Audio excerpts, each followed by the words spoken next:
መቁራሪተ መዓት አምሳይተ ምሕረት ወላዲተ መድኃኒት እመአምላክ መዝገበ ምሕረት በትረ ቅዱሳን ምክሐ ደናግል የተባለች የጭቃ አማላጅ ድንግል ማርያም እናታችን ቅዱስን አጠራሯ ለዘላለም ከፍ ያለና የተመሰገነ ይሁን።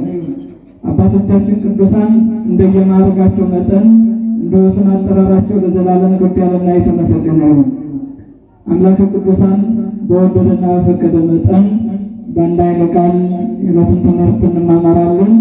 ለአባቶቻችን የገለጸውን ምስጢር ለሁላችን ይግለጽልን።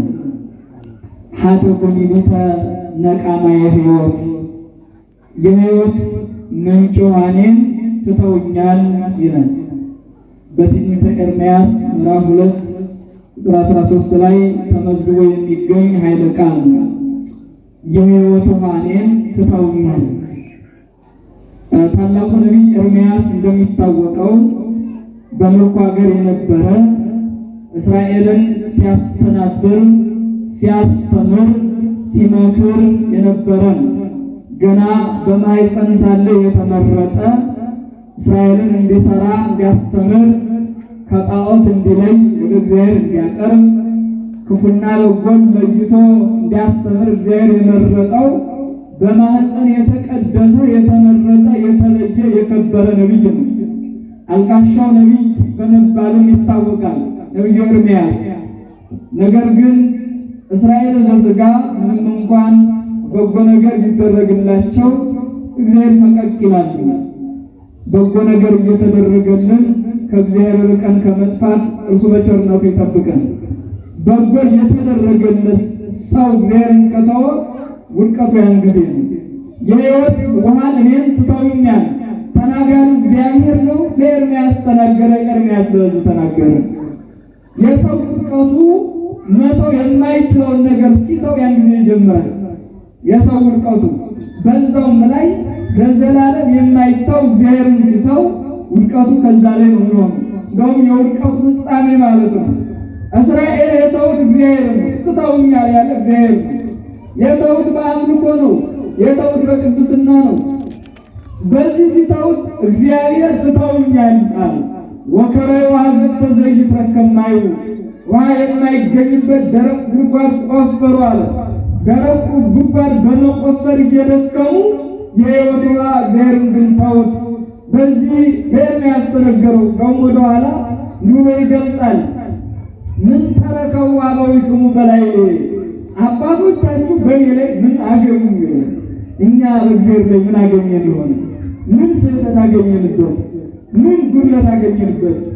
እግዚአብሔር ጎሎበት እኛ የሞላንለት፣ እግዚአብሔር ተሰብሮበት እኛ የጠገንለት ምን ነገር አለ?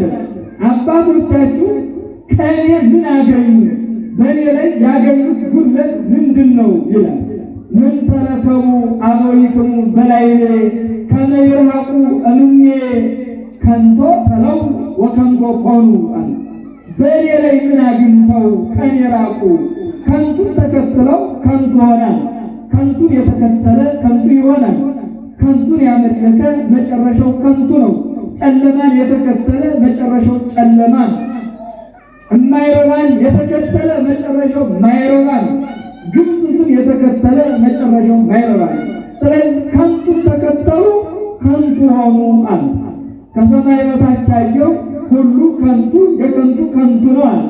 ማይረባ ማይጨበጥ የሕልም እንጀራ እየተከተሉ እነሱ የሕልም ዣፍ ነው ቀሩ አለ። ቀጥሎ ይናገራል። እንዲህ አላሉም ወይቤሉ አይቴሃሎ እግዚአብሔር አምላክነ ዘአውፅአነ እምድረ ግብፅ ከምድረ ግብፅ ያወጣን እግዚአብሔር ወዴት ነው አላሉም። እኔ እንደተንከባከብኳቸው ያውቃሉ።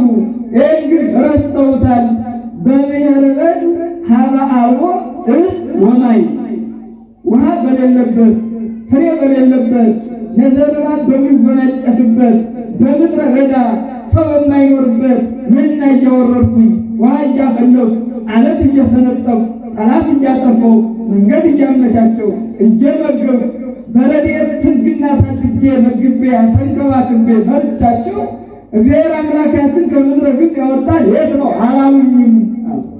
ወአብአነ ውስተ ቀርሜሎስ ከመ ንብላ ፍሬሁ ወደ ቀርሜሎስም አስገብቶናል ፍሬውን እንበላ ዘንድ የበረከት ፍሬ ያን ፍሬ እንበላው ዘንድ ወደ ቀርሜሎስ አስገባን ወደ ለምለማ ምድር ወደ ለምለማ ተራራ አላሉም አለ። አቤት የሰው ውድቀቱ የእግዚአብሔርን ውለታ ሲረሳ ረሱት። ያችን የቀርሜሎስ ተራራ እግዚአብሔር ያደረገላቸውን በረከት ትተውታል። እንዲህ አላሉም። ምንድነው ያገኙበት ጉድለት ይላል። እውነት ዛሬ እኛስ በእግዚአብሔር ላይ ምን አይነት ጉድለት አግኝተንበት ይሆን?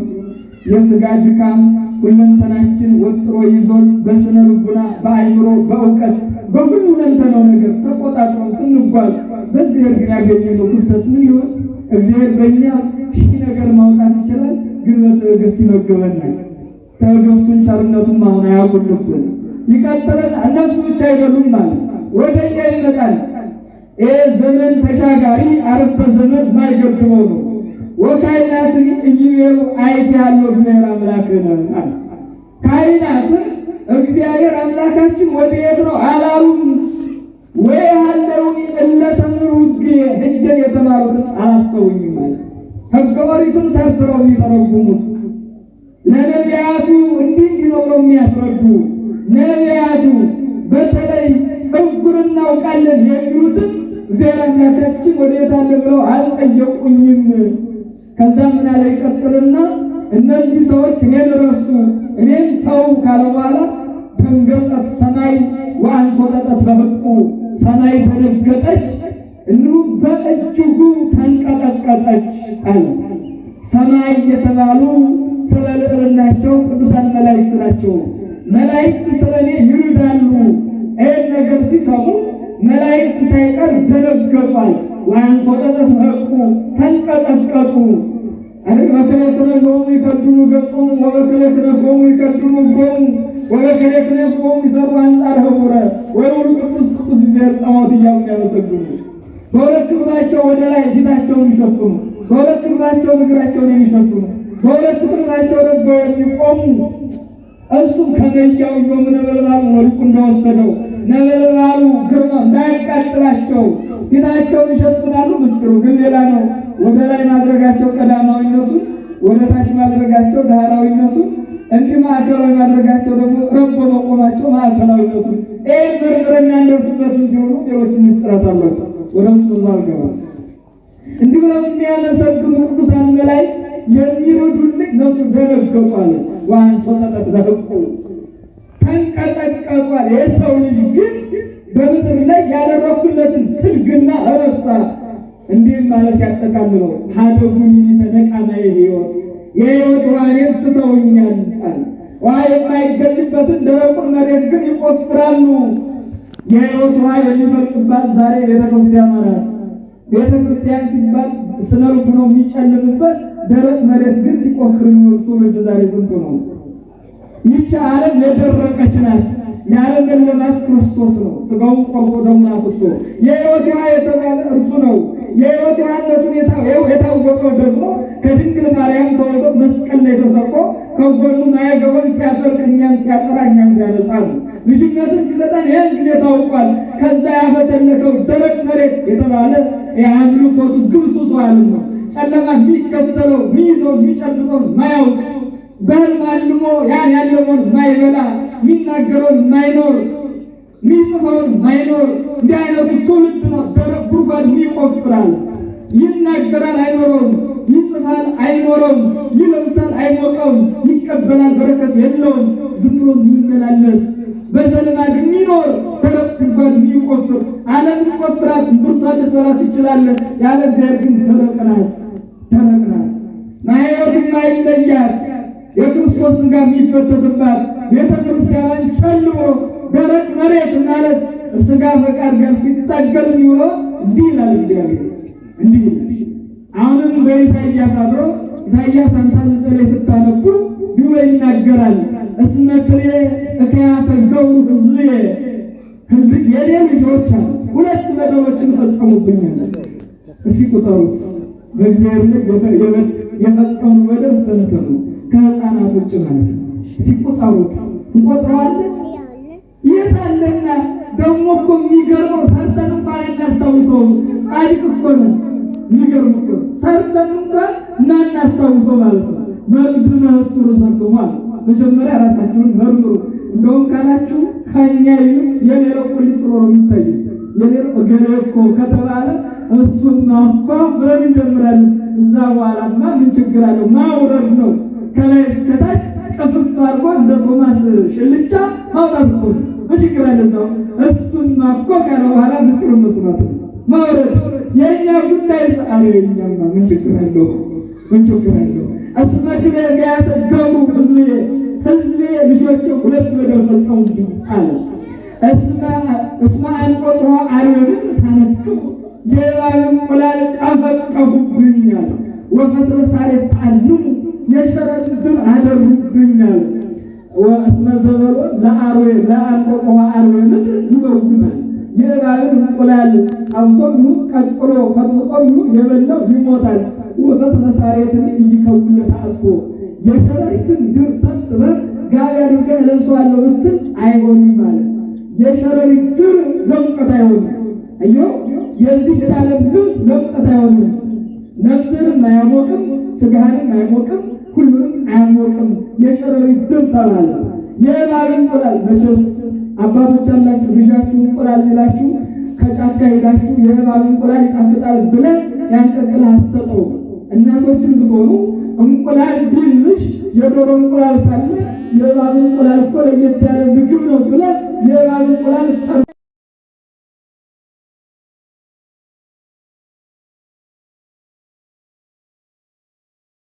ማቴዎስ 7 ተመልከቱት። አባትን ልጁ እንቁላል የለምነው የእባብ እንቁላል ማን ይሰጠዋል አለ። እዚህ ላይ ግን ሰው ሲያጠባ ምን አለ? ሁለት በደል አደረጉ። የእባብ እንቁላል ቀፈቀፉብኝ፣ የሸረሪት ድር አደሩብኝ አለ። አረ ስንት ነው የሸረሪት ድር የቀጠለ! አያቸው የሸረሪት ድር እስኪ አስቡት። ብትይዘው ይበጠሳል። ስታየው ግን ነፍሳትን የሚያጠምድ ነው፣ እያጠመደ ይበላል። ሸረሪት በባህሪዋ ድር ታደራለች፣ ነፍሳትን እያጠመደች ትበላለች። በዚህ ዓለም አሁን የኛ ስራ እናጠምዳለን፣ እንበላለን፣ እንዲህ እያደረገ ይኖራል። የእሱን እንጀራ በሌላ ላይ የሸረሪት ድር እያደራ፣ የነገር ድር እያደራ፣ የክፋት ድር እያደራ፣ የወንጀል ድር እያደራ፣ ሌላውን እየቀበረ አንጀቱን እየበጠሰ ደሙን እየመጠጠ ይኖራል። ሸረሪት ካደራሽ በኋላ ነፍሳትን ይዛ መምጠጥ ነው ስራዋ፣ መምጠጥ። አሁን ስንቱ ተመጧል መሰላችሁ? በእግር ብትሄድ አያዋጣም። በዚህ ዘመን በእግር የእግር ጉዞ አያዋጣም። አሁን እያልኳቸው ያለ እዚሁ ውስጥ ነው። እዚሁ ውስጥ ያለ ነው ድር ከማድራት መውጣት። ለዛውም የሸረሪት ድር ማለት ማይጠቅም ስራ ማለት ነው። በእስራኤል አነጋገር ሲነገር አልሆነ ጣዖቱ ነው የሸረሪት ድር የተባለ። ለምንም ማይጠቅም የሸረሪት ድር ለምን ይጠቅማል? እቤት ብታደራ ቤትን ማበላሸት አይደለም። በምንም ለምን ጥቅም የለውም። የሸረሪት ድር ጥቅም ለሌለው ነገር ሕይወታቸውን ሰውተው የሚኖሩ እያለን እኮ ነው። ጥቅም ለሌለው የእባብ እንቁላል ቀፈቀፉብኛል። አረ በዛም ላይ መርዝ ጨመሩብኛል። እናንተ የሰው ለካ ሰው የእባብ እንቁላል ይጥላል እንዴ? ቀፈቀፋል። እስካሁን እባብ ነበር እንቁላል የሚጥለው። ወደ ሰው ሲመጣ ግን የከፋ ያደርገዋል። እባብ የሚወልደው እባብን ነው። ሰው እባብ ሲወልድ ግን አደጋ ነው። እባብ እባብን ቢወልድ የሚኖረው ጫካ ነው። ሰው ግን እባብን ሲወልድ እርስ በራሱ ይበላላል። እባብ እባብን ሲበላው ያን ጊዜ ፍራድ። እባብ እባብን ይውጠዋል እኮ አላያችሁም? ናሽናል ጂኦግራፊ ይውጠዋል። እባብ እባቡን ኮብሮ የዝቅ ያለውን ይውጠዋል። ዛሬ ሰው ነው የዋጠው። ዛሬ ለሰው ሰው ነው መርዝ ያዘጋጀው። ዛሬ ለሰው ሰው ነው ሞት ያዘጋጀው። ለአንዱ አንዱ የሸረሪት ድር የተባለ ጥልፍልፍ ነገር እያስቀመጠ እንዴት እንኖር? እግዚአብሔርን የተወሰው ይሄ እግዚአብሔርን የተወሰው። ታዲያ ይሄን ያለፉት ግን ቅዱሳን እንዴት አይነት ናቸው ካልከኝ፣ ቅዱሳኑ እግዚአብሔርን ሳይተው መላ ሕይወታቸውን ሰውተው ሲኖሩ እንዲህ ይላቸዋል። በዚህ በራዕየ ዮሐንስ ምዕራፍ 7 ቁጥር 13 ጀምራችሁ ስታነቡ ግሩም ቃል ይናገራል። ባለ ራእዩ መንግሥተ ሰማያትን እንዴት አድርገው ተስፋ አድርገው ኑሮ በኋላ ላይ እንዴት ብለው እንዳለፉ ሲናገር የመንግሥተ ሰማያትን ጉዳይ ሲናገር እንዲህ ይላል። አስቀድሞ ቅዱስ ዮሐንስ እስመ ቀዳሚኒ ሰማይ ሰሰረ ወምድርኒ ተሰረት ከማሁ የቀደመው ሰማይ ተሽሯል፣ ምድርም እንደዚሁ አልፋለች። ወርኢኩ ቃል ሀዳስ ሰማይ ኢየሩሳሌም እንተ ትወርድ ከመ ስርጉት መራት ለምታ ያችው ኋለኛይቱ ዓለም ግን የሸረሪት ድር ማንም ማያደራባት፣ ካገኙ ማጣት ከገቡ መውጣት ከደረሰቱ ማዘን የሌለባት አክሊለ ቅዱሳን የተባለችው እርሷ ግን ለባሏ እንደተሞሸረች ሙሽራ ሆና አጊጣ አሸብርቃ ስትወርድ አየኋት ይላል። ያችን ተስፋ አድርገው የኖሩ ቅዱሳን እንዲሁ ይጠይቃል። መልአኩ ገለጸለት ይላል። ዓለመ ቅዱሳንን አሳየው አስጎበኘው። ሁልጊዜ ቅዱስ ቅዱስ እያሉ የሚኖሩትን የሕይወት ውሃ ምንጭ እግዚአብሔርን ጥግ አድርገው የኖሩ መነሻን መድረሻን ያደረጉት በኋላ ዓለማቸውን ተውላጠ ዓለም የሚባለውን ወርሰው እነዚህ የት የመጡ ናቸው ብለው ጠየቀው ይላል። እሉ እሙንቱ ለመዝማሪ ይሆናል። እነዚህማ ታላቁን መከራ አቋርጠው የመጡ እሳቱን፣ ስለቱን፣ ረሃቡን፣ ጾሙን፣ መገፋቱን አይደል ይሄን አቋርጠው የመጡ ዘረኝነቱን፣ ጎጠኝነቱን፣ መገዳደሉን ይሄን ከልባቸው አውጥተው ገፈታቸውን ደፍተው እግዚአብሔርን ብቻ ጥግ አድርገው የመጡ ናቸው። ያን ታላቁን መከራ የዓለምን መከራ ያን ገፈት አለቅልቀው ደፍተው የመጡ ናቸው። አለቅልቀው ደፍተው እረ በውስጣችን ያለውን አተራ እግዚአብሔር አለቅልቀው ይጥፋል። አሜን አትሉም እንዴ? ነው እናንተ ንጹሐን ናችሁ እንደኔ መስላችሁ የሰማችሁ ነው። ሰው አወቀው ልክ አይደል የሚናገር እንደዛ ስለሆነ ነው። ያው ሰው በሆነ መሆናችን የምንስተው ነገር ስላለ ምንም እንኳን አንዱ አንዱን ማወቅ አይችል የተሰጣቸው ያውቁታል። እኛ ደግሞ ጣናያን ስለሆነ አናውቅም። ስለማናውቅ ግን ሰው በመሆናችን ይሄን አድርገናል ነው። እነዚህ ያን አቋርጠው የመጡ ናቸው አሉ። ከዛ ወሐፀው አልባሲሆሙ ወአንጹ በደመ በግዑ ሰውነታቸውን ልብሳቸውን አለ ልብስ በላይ ለሰው የተነገረ ነው። ልብሳቸውን በበጉ ደም አጥበው ያነጹ ናቸዋል። እስኪ ምናልባት የልብሱ ጉዳይ ሲነሳ እህቶች ናቸው እጅ ተገነጠለ ይላሉ። ወንድ ምን አለበት ቆሻሽ ሲል አውልቆ ነው የሚጥለው አይደለ? እዛ ያጠራቅምላታል። እሷ ግን እጇ ይገነጠላል። አጣጣጥ የጋራ እኮ ነው ኑሮ፣ የጋራ ነው። አውልቆ መጣል አይደለ? በዛ ነው ይኸውላችሁ። እኛ አውልቀን የጣልነውን ሕይወት ነው እግዚአብሔር የተቀበለ። እኛ አውልቀን የገባ ነው እሱ ተሸከመ ማለት ነው። እና የልብስ ጉዳይ እንደው ስታጡ ላምበሩም ሆነ ምንም ሆነ በበግ ደም አጥባችሁ ታውቃላችሁ? በኦሞስ መች ይጠራል አንዳንድ ጊዜ አይደለ? ይሄ ምንድን ነው የሚባለው? እንደው ይሄን አንዳንድ ጊዜ ሰው ጨለል ሲል የሚጠጣው ምንድን ነው የሚባለው? በረኪና ማለት ነው። አራሩ ሲል የደረቅ መሬት ሲሆንበት ጨለል ይላል። ያንጠጡት እኮ ለማይደለም እኮ ማለት ነው። በበረኪና አስተዘብስቦ አንዳንድ ከነተረው አይለቅም። ወዳጅ ይኸውልህ የእኛ ኃጢአት በበረኪና ቢዘበዘብ አይለቅም። በክርስቶስ ደም ነው የታጠበ። በክርስቶስ ደም በረኪና የማያስረቅቀው ዓለም ያመረተችው ምርት የማያጠረው እኮ ነው። ዓለም አምርታ የእኛን በደል አታጠራውም፣ አሰነግረው፣ አትወለውለው። የክርስቶስ ደም ግን መስቀል ላይ አጠረው። እንዲህ አድርጎ ዋጋ የከፈለበትን ሰውነት ወደ ዓለም ወደ ደረቅ ጉድጓድ ወስደን መልሰን ስንቀብረው ልጆችን ተውኛል ይላል። ተዋቸው እሱ ወደ እኛ መጥቶ መልሰን ስንተው እንዴት አይነት ታገሻ አምላክ ነው ግን! እስኪ የምትሆኑበትን አሁን አስታውሱ። እስኪ እያንዳንዳችን የምንሰራውን ስራ እናስታውስ። እስኪ እግዚአብሔርንና ስራችን፣ ቤታችንና ቤተ ክርስቲያንን ምንኖርበት የሥጋ ቤታችን የነፍስ ቤታችን እስኪ አነጻጽሩት። ለሥጋ የምናገለግለውን አገልግሎት ለቤተ መቅደሱ የምንሰጠውን ጊዜ እስኪ አነጻጽሩት አይደል? እነ ገመለቱ ወለጻቱ ተተነጥፉ ወብን ገመሉን እያወጡ ጫጩን የምናነጥፍ ጥቃቅሩን እንዲህ አድርገን ምን ቆጥር እስመ ዘድር የረሱ ወዘቅርሜ መልጥ የኋላዬን እየረሳ ወደፊት ዘረጋለሁ ነበር። እኛ ግን የያዝናትን እያበዛን እንኖራለን። እግዚአብሔር ያብዛው፣ እኛ ሰርተን እንዳልሰራን ይህ ነው መታሰብ ያለብን። ከዛ ወሐፀው አልባሲሆሙ በደመ በግዑ በበጉ ደም አካላቸውን አጥበው ያነጹ ናቸው አለ። ኃጢአታቸውን ወርውረው ያስወገዱ እነዚህ ናቸው ወደ ሰማያዊ መንበር የቀረቡ። ወበይንተ ዝገጹ ቅድመ መንበሩ ለእግዚአብሔር በእግዚአብሔር መንበር ፊት ቀረቡ አለ። እይረቡኒ ወይጸሙኒ አይራቡ አይጠሙ እስመ ውእቱ በጉ ይሬዮኒ አሰማሪ በግ አላቸዋል። በጎቹንም የሚያሰማራው ያ የቤተልሔሙ ሕፃን ከድንግል ማርያም የተወለደው የቀራንዮ በግ የተባለው እሱ ነው የሚያሰማራው። በጎቹን በጉ ያሰማራቸዋል። ወፀሐይ ሐሩርን ይረክቦማል የፀሐይ ቃጠሎ ማያገኛቸውም። ለምን? ጥላም ግብስም ዓለም እሱ ስለሆነ ወያሴስል አንባማ ይንጆም እንባም እንዳያለቅሱ እንባቸውን ያስወግድላቸዋል። እንባችንን አምላከ ቅዱሳን ለእኛ የሚያብስልን። ዛሬ ስንቱ ያለቅሳል። የእንባ ጉዳይ እኮ ሲነሳ ስራ ያጣ ያለቅሳል፣ የተራበው ያለቅሳል፣ የበደለው ልቡን እግዚአብሔር የመለሰለት ያለቅሳል። ስንትና ያለቅሳል። በዚህ ዘመን እያለው ደግሞ የሚያለቅሳል። ትርፍ ጎደለብኝ ብሎ እኮ የሚያለቅሳል አይደለ?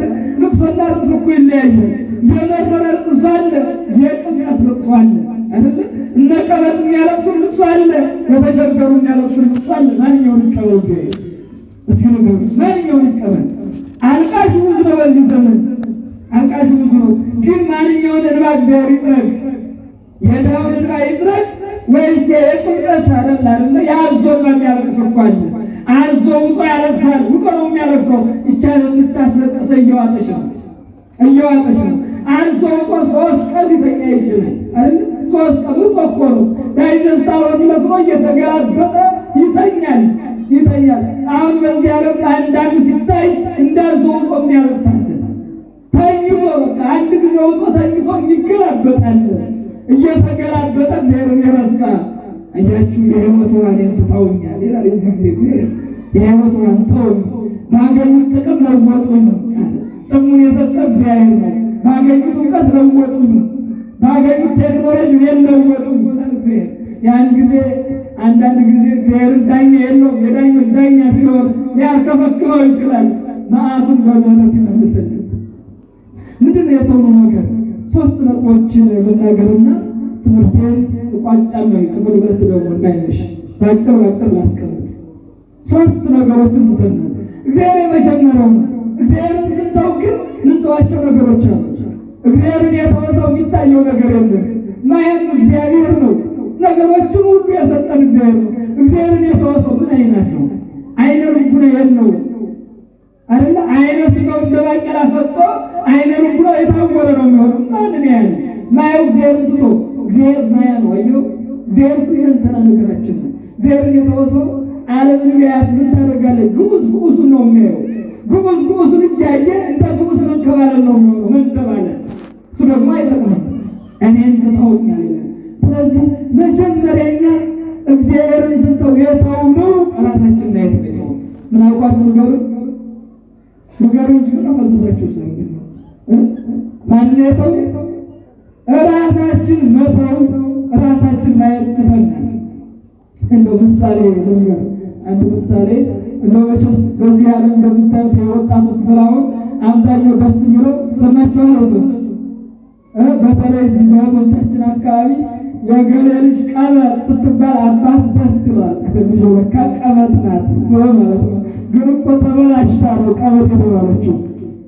በስራ አድርጋ ሳይሆን ከተበላሸ ቀበጥ ልትባል ይችላል። ምኑንም ሳታውቀው እኮ ነው ቀበጥ የተባለችው። እና አንዲት ልጅ በጣም ታስቸግራለች በትምህርት ቤት ቀበጥ ሆና ማለት ነው። አለባበሷ ሁለንተናዋ ቀበጥ ነው። ስለዚህ አንቺ ልጅ ብትመከሪ ስላልተመለሽ ወላጅ አምጪ አለ መምህሩ። እናቷ ለካ ደግሞ የበለጠች ቀበጥ ናት።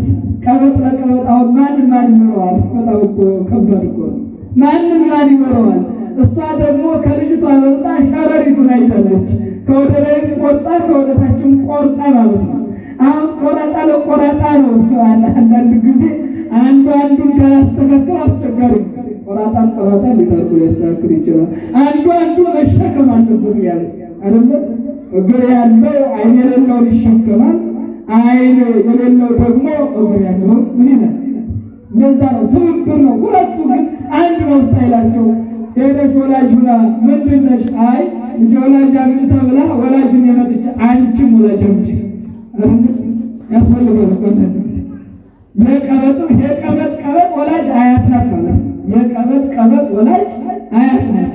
አሁን እኛ ማንነት ነው እስኪ እኮ ነጭ ፂም ያወጣም ሁላችንም እዚህ የተቀመጠ ወጣቶች ከሆናችሁ እሺ ወላጅ ብንባል እግዚአብሔር ወላጅ አምጣ ብለን ማን ነው የምንጠራው? መቃብር የወረዱትን አናወጣቸውም። መቃብር የወረዱትን እግዚአብሔር ወላጅ አምጣ ቢል እዚህ መካከል እንደው ማንን ያመጣል? አንዳንድ ጊዜ ጥሩ ነበር እግዚአብሔር እንዲህ ቢጠይቅ ወላጅ አምጣ ቢል ተያዥ እንደ ዓለሙ ስራ ተያዥ ያስፈልጋል። ተያዥ የሌለው እግዚአብሔር ራሱ ተያዥ ነው አይደል እንዴ? ተያዥ መስላችሁ በእኛ ኃጢአት አልፎ የእኛን መከራ ተሸክሞ ተቀብለን እርሱ እኛነታችን አሳየን። እኛ ደግሞ እሱን ረሳን። እሱን ስንረሳ ራሳችን ማየት ተውሉ። ዮሐንስ ምዕራፍ 2 ላይ ተመልከቱ። እስመ ኀደጋ አፍቅሮተከ ዘቀድሙ የቀደመው ፍቅርህን ትተሃል ብሎ ይናገራል።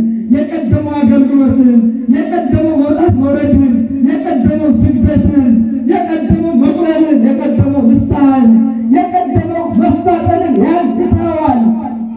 እኔ አውቃለሁ ይላል። ስራን፣ ድካምን፣ ትዕግስትን አውቃለሁ። ሐዋርያት ሳይሆኑ ሐዋርያት ነን ያሉትን እነሱንም እንዳልተሸከም ወደ አንተ ወደ ሕይወት እንዳላስገባቸው አውቃለሁ። ወላይቱ ጎዛ አመይሰከ የምነግርህ ነገር ግን አለኝ። ያን የቀደመ ስርዓት አምልኮን የጣልከው ወዴት እንደወደቅክ አስብ ይሆናል። አስብ ባታስብ ግን እመጽእ ወንሳ ወአጥለቀልቅ አለማይቶትከ እምነ መካና መብራትህን መቅረዝህን ከቦታዋ አነሳታለሁ። ስለዚህ ከየት በኩል እንደወደቅክ አስብ ይላል። ሰው እኮ ወድቆ አንዳንድ ጊዜ ውድቀቱን አያስብም። አንዳንዱ በድሎ የበደለ አይመስለውም። በደሉን ለራሱ ተበርፔጅ ይሰራለታል ማለት ነው። እኔ እኮ እንዲህ ስለሆንኩ ነው እግዚአብሔር ስንት የሚቀጣው እያለ እኔን እኮ አሁን ከስንቱ ጋር ያነጻጽረኛል ይላል። ይሄችሁታል የቀደመው ፍቅርን ትተሃል። ራስህን አላየህም። ከወዴት እንደወደቅክ አስብ። ባታስብ ግን መቅረዝህን አነሳለሁ ማለት ሕይወትህን ነፍስህን ከሥጋ እለያለሁ፣ ሌላ ነገር የለውም። ያን ጊዜ ትሰናበታለህ። እንደው ታላቁ እንጦንስ አባታችን አዎ ተሰብስበው አንዱን መነኩሴ እንደው ይንትን ይሉታል፣ ውዳሴ ከንቱ ያቆሙታል። ውዳሴ ከንቱ አስገራሪ ያቆሙታል። አባታችን አንተ እኮ ባትኖር መካሪያችን፣ ገሳጫችን፣ አቤት ባራኪያችን ያላንተ እኮ እኛ ህልውና የለም። አንተ ባትኖር እኮ እኛ አፈር ነን ይላል። አፈር ሊያደርግ ሲፈልግ እንዲህ ነው የሚነገረው። ይህን ሰይጣን ነግሮኛል ብሎ ሲቀርብ ማለት ነው። እንዲህ አስቀድሞ ሹክ ብሎኛል እንዲህ ብሎ ሲያቅሙት ይሄ ሰው ደግሞ አደጋለና ማለት ነው። እንደ አባታችን አለ እንጦን ይልኮ እንደው ለመሆኑ የሰውን ስድብ የምቋቋምበትን ነገር ንገረኝ አለ። ተመቸው። እኔስ አንድ ነገር እነግርሃለሁ አለ። ሌቦች ዘርፈውት ውስጡ ባዶ የሆነ የተወረረ ባዶ መንደር ትመስለኛል አለ። አይ ግልጽ አልባሰው። አሁን ውስጡ የተወረደ ባዶ መንደር የመሰለ ስንት አለ አይደል? መስለን ምን መጣ መስለን ተቆርቁረን እንመጣለን። ውስጣችን ሲታይ ግን ተርባን እንሆናለን። ቅርታ አድርጎልኝ ክርስትና በይምሰል አይኖር በይምሰል ሆነ ነው። ሁነት ነው ክርስትና ሆነ የምትገልጸው ነው። ክርስቶስ ያደረገው ሆኖ ነው የገለጸው። እኛን መከራ ተሸከሙ ለማለት መስቀል ላይ መስቀሉን ተሸክሞ ነው ያሳየን። መከራውን ተሸክሞ ነው ያሳየን። ጾሙ ሲለን ጾሙ ነው ያሳየን። ጸልዩ ሲል ጸልዮ ነው ያሳየን አይደል? የበረከት ምንጭ ሲሆን ሁኖ ነው ያሳየን። ክርስትና ሁነት ነው። መስለን እንታይበት አይደለም። ያጻውት ፈሪሳውያኑ መስለው ይታይ ነበር። በዛ ምን ገለጹበት አይደለም። ስለዚህ አንተ የተወረረ ባዶ መንደርን ትመስለኛለህ አለ ይላል። አንተ ግን የተወረረ ባዶ መንደሮች ነን እንመጣለን። እስኪ ልብህን ይዛት ልቡን ሽጦ የሚመጣ እኮ አለ። የሚገርማችሁ እግዚአብሔር ደግሞ ልብን ይፈልጋል። ልብን ለዓለም አስረክቦ ባዶ ቀፎን እያወዛወዘ እንደ ሸንበቆ ይመጣል። እንደ ሸንበቆ ባዶ ነው አያፈራም። በስሩ ነው የሚሄደው። በእግሩ እየተራመደ ልቡ የተሸጠ ልቡ የጠፋ ስንት አለ። ልቡ ያመለጠ ማለት ነው። በዚህ ዘመን ልብን መመለስ ራስን ማየት ማለት ልብን መመለስ ነው። ልብ ካመለጠው አንድ ነገር ምን ያደርጋል? ጨልሏል እኮ ነው የሚባለው። ልብ አመለጠው አመለጠው። ልብ ያመለጠው ፈረስ ለምን ይሆናል? የለም እኮ ልብ እንዳመለጠው ፈረስ ነው። ምን ያደርጋል በዚህ ዘመን? ስለዚህ ልብን መመለስ በዚህ ምንድን ነው የምናተርፈው? ራስን ማየት እኮ ነው የጾም ዓላማው። ራስን ማየት ስንት አሁን እንደው በእውነት ውስጥ ወደ ነገሩ እንመጣበታለን። ይሄ ነው የመጀመሪያው። ናትናኤልን ተመልከቱ። ናትናኤልን በዚህ በዮሐንስ ወንጌል ምዕራፍ 1 ላይ የበለጠ ነገር ታያለህ ያለው ወደ ራሱ ሲመለስ ነው። እንዴ ፊልጶስ ፊልጶስ ጠራው አይደል? ፊልጶስ ጠራው የናዝሬቱን ኢየሱስ አገኙ አለ። ከናዝሬት ምን ደግ ነገር ሊወጣ ንቋት እኮ ነው። ንቋት የተናቀው ትልቅ ሰው ሆኖ ታገኘዋለህ። እኛ የናቅነው በእግዚአብሔር ዘንድ ከፍ ያለ፣ እኛ ከፍ ያደረግነው ደግሞ ወጥቶ ልናገኘው እንችላለን። ያ ቅዱሱ እንዳለው ማለት ነው። እኔ ሶስት ነገር ይገርመኛል አለ። የመጀመሪያው እኔ ሲኦል ይወርዳሉ ያልኳቸው ሰዎች ገነት አገኘኋቸው፣ ይሄ ገረመኝ አለ።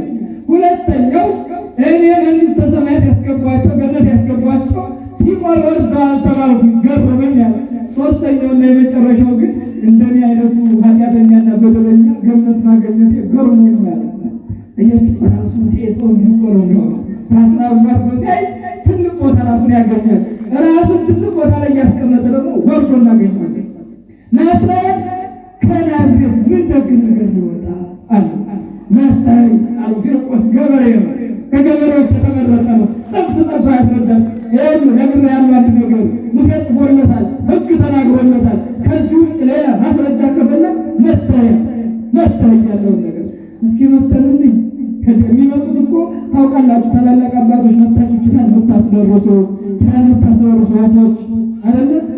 ታውቃላችሁ። ጠዋት ስትመጡ እኮ ዲያቆኑ ኢየሱስ ክርስቶስ ወመስለ ዘጽውኦ ኢየሱስ ክርስቶስ እንስተወልደ ዘበልኦ አይደለ? ሲታደግ ኢየሱስ ክርስቶስ ስሙን ለሚጠራው ሕይወት ነው፣ ለሚጠራው የሚበላ እንጀራ የሕይወት እንጀራ ነው እያለ ሲያመጣጥረው በዚህ ነው ታገኙታላችሁ። እኮ ይህን ደግሞ የቀመሰ ነው የሚያውቀው። ያልቀመሰማ ምንጊዜም ከዛው እየተንደባለለ ነው የሚኖረው። ምን ያደርጋል?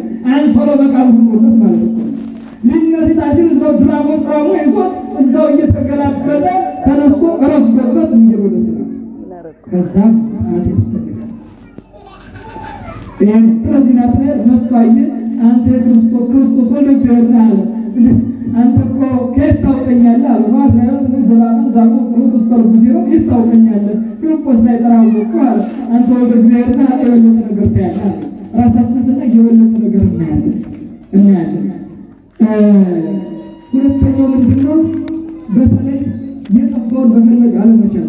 ብዙ ጊዜ ኑሮ ሲነገር ይሄ የጠፋ መፈለግ ለማን ነው? የካህኑ ድርሻ ነው ብለን እንሰጠዋለን። የካህኑ ድርሻ የጠፋ መፈለግ የካህኑ ብቻ አይደለም፣ የምእመኑ ወንድም በወንድሙ ይጠየቃል፣ ባል በሚስቱ፣ ሚስት በባሏ ትጠየቃለች። አንድ ዳንኤል የተባለ ቅዱስ አለ። ዳንኤል የተባለው ቅዱስ የሚገርማችሁ በጣም ቅዱስ ነውና ነፍሱ ባዝናለች። ነፍሱ ባዝናት ወደ እንጦኒ ሄደ። ገዳማቱን ሸኝተውታል። በቃ አንተ አትረባ ሉጣ ከዚህ ብሎ አስወጥተውታል። መጨረሻ ላይ ሄደና ምን ላድርግ አለው። እኔ ሕይወቴን ከስሬያለሁ፣ እግዚአብሔርን ብዬ ሄድኩኝ፣ እግዚአብሔርን ግን አጣሁት፣ የተውኩት ግን እኔ ነኝ። በዚህ ወጣ ምን ትለኛለህ አለው። ሄድ ተመልሰው ወደ በዓት አለ። ያን ጊዜ የለም አንተ አብነቱን ስለምታጠፋ ውጣልና ተመልሶ ሄደ። ሂድ ነው ምናል። ሶስተኛ ሄደ። አልተቀበሉኝም አሉ። ደብዳቤ ጻፈ ለገዳማቱ። ምን ብሎ? እንጦኒ ይኸውላችሁ አንዲት መርከብ ብዙ ሸክም ተሸክማ በማዕበል መካከል እንዳለች ማዕበሉ ያሰማት ደረሰ። ሸክም በዝቶባታል። ነገር ግን እንደናንም ብላ ወደብ ላይ ደረሰች። እናንተ ግን መልሳ ማዕበል እንደወስዷት ትገፏታላችሁ አለ። ትገፏታላችሁ። ይህን አጥፍተናል። ያቺ መርከብ የተባለች የዚህ ሰው ነፍስ ናት። ስለዚህ እኛ ገባናት። ማዕበለ ዓለም ሊያሰጥማት ነው። ስለዚህ ከስጥመትና ድሮ ተቀበሉት ይላል። እውነት ለመናገር ቤተክርስቲያኗ እስከ ሸክማችን ነው የምትቀበለው። እግዚአብሔር እስከ ሸክማችን ነው የሚቀበለን። አንዱ ሸክም ሲበዛበት የዛን ሸክም ተሸክሞ ማምጣት ይጠበቅበታል ማለት ነው። በቃ እንደዚህ መክፋት ካለ አደጋ ነው። በዛ ነው። ስለዚህ መፈላለግ አለመቻል ይሄ ራስን አለማየት እግዚአብሔርን መተው ነውና የደከመውን ማበርታት ተሸክሞ ማምጣት ከኛ ይጠበቃል። ሶስተኛና የመጨረሻ የምለው ምንድነው? የቁርጠኝነት አለ። ቁርጠኝነት በቁርጠኝነት ከሆነ እግዚአብሔር ነገሮችን ሁሉ ያስተካክላል። ሁለት ቅዱሳን ሰይጣን ይጫወቱበታል። እንዴት አድርገው አላችሁ? በተለይ ጾም ሲመጣ እንዲህ ይላሉ፣ አሁን ከዚህ በረሃ ሂደን ሰይጣንን ስናቃጥለው ከርመን እንመጣለን ይላሉ። በቆራጥነት ማለት ነው። ሰይጣን ያሰቡትን ሳይሆን የነገሩትን ነው የሚሰማው። የነገርከውን ይሰማል። ቀርቦ ሂዶ በዓቱን ይዞ ሊጠብቃቸው ይሄዳል። ጉዞ ይጀምራል። እነሱ በዓታቸውን አይለቁም። በሰላም ሲጋደሉ ሲጸልዩ ይከርማሉ። አሁንም ሌላ ሲመጣ በቃ ሰይጣንን ከዚህ በረሃ ነው የምንሄደው፣ እዛ ስናነደው እንከርማለን ይላሉ። ፕላናቸውን ይነግሩታል። የእነሱ ፕላን ግን እዚሁ ነው። አይንቀሳቀሱም። ከዛ ቀድሞ በቃ ዛሬ አገኘኋቸው ይሄዳል። እዛ ሲያነዱት እሱ በበረሃ ይጠበሳል፣ እነዚህ በሰላም ይገደላሉ። ዲቁን ጮቱበት። ስለዚህ የተከፈለ ልብ ይዘን እንጣ ልባቸው አንድና አንድ እግዚአብሔር ስለሆነ ነው። ስለዚህ ምን ይላል መልክዓ ክርስቶስ የተባለው ቅዱስ ምን ይላል? ዘክሬ ልቡ ውእቱ ሁለት ልብ ያለ የታወከ ነው። ይመስል ከመከል ዘነሳ ምስተ በአፉ እንጀራ የያዘ ውሻም ይመስላል። ወይ ተብሎ ካለ ሁለተኛ ውሻም ይከተለዋል። ወንዘ ይደናጩ በጽዋ በመቃለ ማይ እየተደናበሩ እየተሯሯጡ እየተቀማሙ ከውሃ ደረሱ። ወሬ ጽላሎ ተዚያው በውስተ ማይ ጥላውን በውሃ ውስጥ አየ። ውሃ ደገ ህብስቶ የያዘው እንጀራን አለ ወረደ ውስተ ቀላይ ወዳውም ወረደ ወይረከበ ምንተኒ ምንም አላገኘም። ወውቱ ከልብ ዘተለወ ነሳ ህብስቶ የተከተለው ውሻ እንጀራውን በላ ሱባዶውን ቀረ ይላል። ልቡ የተከፈለ ሰው ይመስላል። እንጀራ ይዘው የሚሯሯጡ ውሾችን ይመስላል አለ። እንዲህ ነው አለ ሙዳጅ ገባን ከብረ ስትመጣ እንደ ውሻ መሯሯጥ ነው የሚሆነው። እስከ ልባችን እንድንመጣ አምላከ ቅዱሳን ይወርዳል። ሀደጉን የሚተነቃመ የህይወት ውሃ ምንጭን ትተውኛል። እግዚአብሔርን ትተን በዓለም ከመበላት እርሱ ይጠብቃል። የቸርነቱን ስራ ይስራልን። ያስተማረን የመከረን የገሰጸን የአባቶቻችን አምላክ ስሙ የተመሰገነ ይሁን።